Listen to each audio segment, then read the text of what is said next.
All right, you guys, Cupertino, California, I know a little bit about it. Okay, a lot. 48 years ago, I was born in Stanford Hospital and brought home to this house right here in Cupertino. So today, we're gonna go around town and check out the top 5 things to me that are just amazing about Cupertino.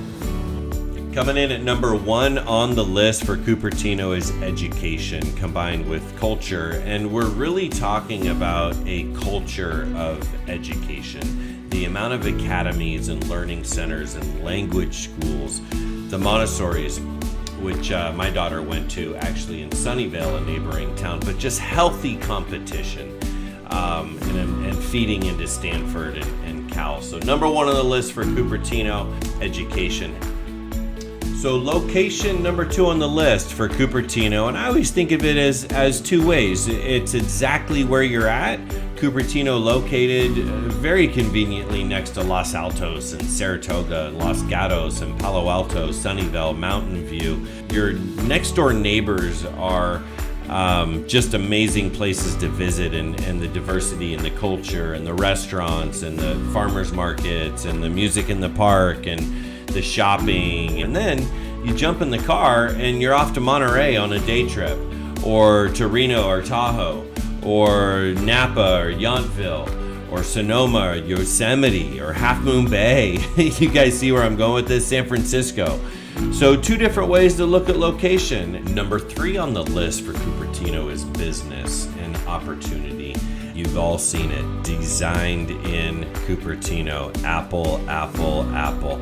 And it is all about Apple, but it's not really, because so much of these other startups feed into Apple. When you think of how many companies are involved to build what Apple builds, you start thinking of the trickle down of all of these smaller companies that innovate, and that's the next version of Apple, smaller, faster.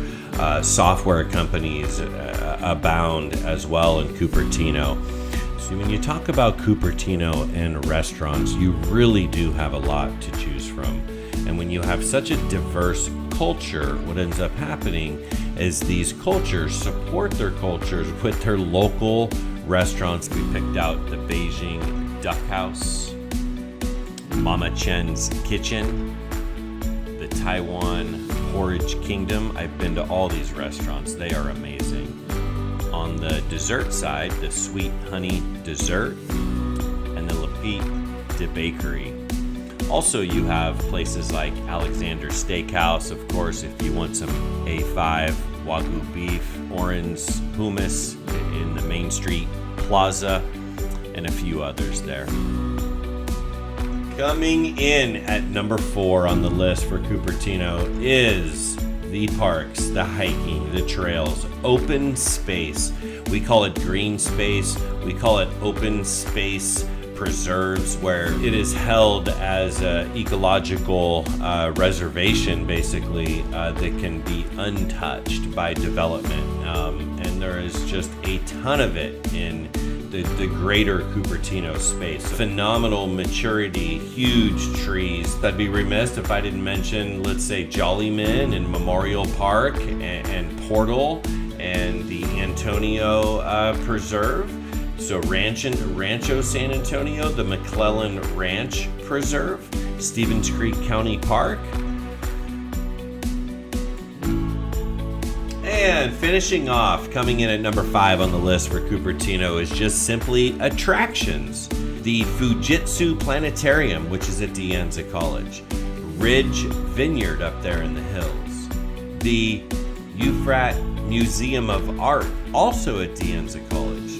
The Ice Center, ice hockey, ice ballet, Deer Hollow Farms. That is just an amazing educational spot up in the hills in Cupertino. Blackberry Farms Recreation Center. Oh, what fun there with the swimming pools and just the most amazing pristine green grass as far as the eye can see. Next is horseback riding up there in the hills. A few different spots to do some horseback riding. The Diwali Festival, the Cherry Blossom Festival, epic.